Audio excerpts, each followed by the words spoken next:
It's May 2nd. I currently have my April wrap-up notes open on my computer. It's been over 2 weeks since I opened this document. Probably should have done that before filming, but I didn't.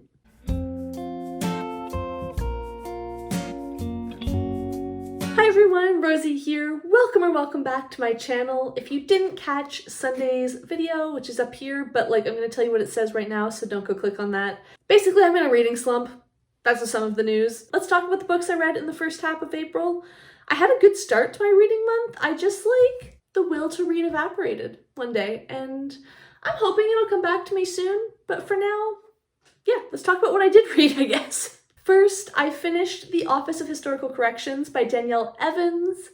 I talked about the short stories in this collection last month, so check out that wrap up if you would like to hear about those. But this month I read the novella that is titled The Office of Historical Corrections, and I'm going to talk about that. This novella is about a Black woman who works at a newly formed US government department that is dedicated to correcting the historical record. You know, all those plaques that you see all over the place and stuff like that on buildings?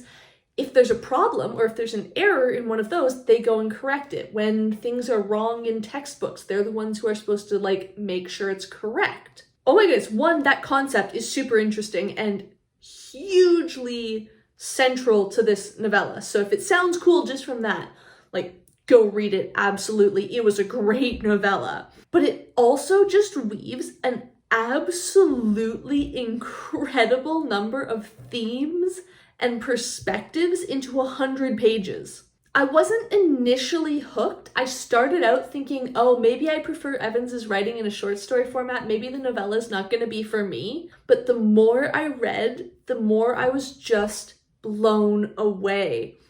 I mentioned this when I talked about her short stories, but even in the novella where she has longer to potentially, have filler, she still does more in a couple pages than most books do in entire chapters.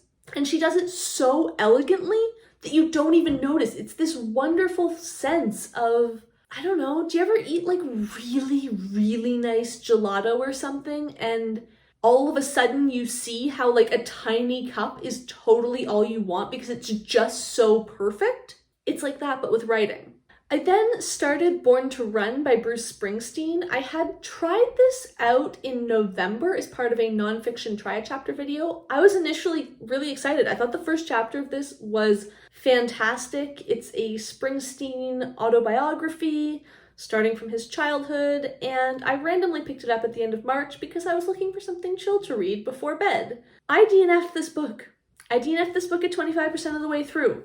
I wouldn't have called myself a huge Springsteen fan before starting this, but I like his music. I really like his songwriting. In the first few chapters, I was in love with the writing. For the first few, it felt wow, oh my goodness, yes, his way with words is coming through on this page and I am here for it. But I just didn't like it as it went on. Something about it, I don't know what, just stopped working for me. It stopped feeling wow, this is gorgeous writing, and started to just feel not great, kind of annoying. Not a style of writing I enjoyed. Talking about an interesting time and an interesting experience about a very interesting person in a way that just made me go, you're making me like Springsteen less. So I stopped reading it. It's a really long book. I did not want to read over 10 hours of something that I wasn't liking. I then read Earthling by Sayaka Murata. This is translated by someone whose name I have not written down but will put on the screen if I am motivated enough tomorrow while editing. This is, in a way, similar to Murata's earlier book, Convenience Store Woman. It's an exploration of a girl who does not feel like she belongs in society and where that takes her in her life. But as I think every review says, and I'm going to say as well, with the weirdness turned way up. I'm not going to try and list them, but 100% check the content warnings before you read this. There are numerous toppings that I found very disturbing. It also has, in different contexts, some of the most viscerally horrifying descriptions that I have read in a long time. Now, I don't read horror, so I'm not saying this is a horror novel, just there are scenes in this. I don't know. It gets weird, guys. But what I don't want you to do is take that to mean that I didn't like the book, because I did. I thought it was a really good book. It was fascinating. Murata has this way of writing that makes me question my own view on reality. The way she describes this view into the world and the way that the characters interact with the world and each other is just phenomenal and so incredibly interesting. It really is kind of magical to read. And I know that's not a good descriptor. I know that that's not a helpful communicating to you what this book actually feels like thing, but that's the only way I can describe it. It was incredible. And also, oh my goodness, I could only read a chapter or two at a time before I wanted to put this down and read something else. We then come to The Winter of the Witch by Katherine Arden. This is the final book in the Winter Night trilogy, which I have enjoyed very much in the past. And I have 0 helpful notes. And I read this book in like the first week of the month, maybe the second. I don't know. It's been a long time since I read this. So I'm going to read the one sentence that I have and then maybe just move on. The writing was the most impactful in the first. The climax of the story in the third is the best plot, and the second had the best absolute tension and sense of panic. That being said, I did really enjoy all of these. I didn't necessarily read them at the right time. I enjoyed the third more than the second because it had less of that tension. If you go into a book looking for total tension, oh my goodness, what is going to happen here? The second is definitely a better bet than the third. I mean, they're all great books though, you should read them all.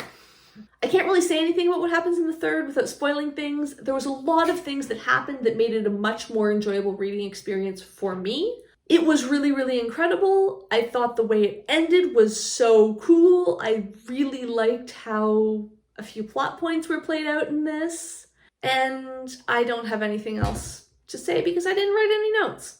We then come to The Mortal Word by Genevieve Cogman. This is the 5th book in the Invisible Library series, which, forgive me, longtime viewers, is a series of books about a library that exists between dimensions that steals books from all of these different worlds because it stabilizes sort of the fabric of reality.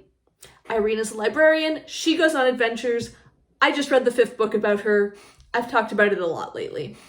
Another book that I wrote basically nothing about, so let me read you what I did write. As a nerdy adult woman with a secret love of books, travel, and vintage fashion, with secret daydreams about being a massive badass, Irene, the protagonist, is my ultimate Mary Sue character, and I'm living for it. I think the reason I love this series so much right now is it gives me, 27-year-old adult Rosie, the same feelings that fan fiction gave 17-year-old Rosie. Such a good series. We then come to Mrs. Palfrey at the Claremont by Elizabeth Taylor. Thankfully, I have written a review of this one. Go past, Rosie. You were so nice to me. This is about an old lady in the 1960s who moves into a hotel in London after her husband dies.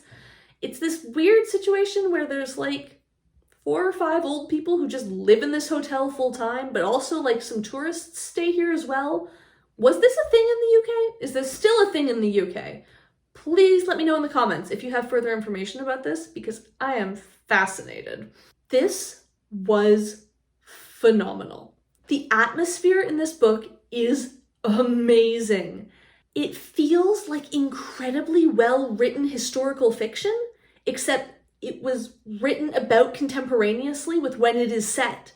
That might sound weird, but it's in the way that it pays attention to the little details that someone writing contemporary fiction wouldn't necessarily think about sometimes, I think. Like, I was in a beautifully, perfectly researched and amazingly artful depiction of this period and this very specific experience in this period too. Oh my goodness, I don't remember the last time I loved and was so incredibly captivated by a book about such mundanely unlikable people who were doing absolutely nothing. Mind-boggling. I usually hate this sort of thing, but here it was riveting. Add to that the description of old age and the way the topic of aging is discussed in this book is fascinating. I don't want to wait until I'm in my 80s to reread this, but I definitely think this is a book that I'm going to want to reread and that will be interesting to reread as I get older. I then listened to When the Tiger Came Down the Mountain by Nghi. This is not a sequel to The Empress of Salt and Fortune, but like a companion novella. They're about the same character, they're set in the same universe, but there's no spoilers for The Empress of Salt and Fortune in this one. You could totally read this first. I mean, you should just read both of them because they're both super short, and Vaux's approach to storytelling is just magical. Have I used that multiple times today already? Probably. Am I going to use it again here? Absolutely. I have this described as cozy Easter morning audiobook. Read it while I drank hot tea by a sunny window and enjoyed taking my time with some word puzzles, which is totally true. I did totally do that, and it was just as delightful as it sounds. I then say, literally the most perfect audiobook for this. Like if I had my dream out loud reader in the room with me. And yeah, I stand by that. I actually haven't read any of Vaux's writing in like non-audio form yet. I've only listened to audiobooks. It's seriously incredible. Something about that style and the narrator just works so perfectly for me and transforms the entire experience. And now we come to my final book of the month, which was Bitter Orange by Claire Fuller. This is a novel about a middle-aged woman who's in a country house in the UK in the late 1960s. For the summer, she's writing a report on architecture in the garden for an American who's just bought the house. And there's a young, or actually not that young, there's a slightly younger couple living below her. Well, they're also writing a report about the house itself or something. And this middle-aged woman gets pulled into their glamorous and exciting and decadent life. And then some dark things start happening. I found the first few chapters I read that the writing felt a bit difficult. I was worried that this was going to be a book I struggled with. Then I took a break and slowed down a bit, and that was magical. I spent a day sort of reading a chapter, then doing another task for an hour, then reading a chapter, then doing a task for an hour, sort of all day on the weekend. And after that, the writing just sang to me. I think I just needed to take a bit of a break or come at it from slightly different perspectives until I figured it out for myself. And once I did, it was so good. It wasn't easy writing necessarily, but it was so worth it. Like I have to really pay attention to this, paid off with so much to observe, so much to think about, so many fascinating things being done in this book that you wanted to pay attention after that point. Unfortunately, I have basically no notes about this either. I read it as a buddy read with AJ Dunn, and that was fantastic. We had such a great discussion. They had so many interesting ideas on this book and things that, because we all obviously approach books with different backgrounds, things that I hadn't even really noticed or thought about, they brought up, and then it was like, oh my goodness, yes, that's a whole other side to this. It was such a great conversation. I think we had such a great buddy read. I was certainly thrilled with it. And it was a really, really good book. I just don't really have much more to say about this 2 weeks later once I've forgotten a lot of things. And as I said, that was the last book I read in April. I finished that, I don't know, sometime around the 20th maybe? And I haven't read anything since. I hope that I'll be in the mood to read things soon. It's May 2nd. I kind of meant to try and read something on May 1st, see if I could get some like new month energy into it, but I just didn't feel like it. So I didn't. Maybe I'll try today. I don't know. I'm just sort of taking things as they are. That was what I read in April. And I would love to know what you read in April. I hope you are not in a reading slump, or that if you are, you're kind of chill with it and enjoying it like I am, because it's not all bad, right? Reading slumps aren't inherently negative. And doing non-reading things is also not negative. So, yeah, enjoy your reading. Or not. Whatever you're feeling right now. I hope it's going well for you. Let me know in the comments what you are or are not reading at the moment. If you enjoyed this video, please hit like down below. If you would like to see more of my videos, please hit subscribe, and thank you for watching.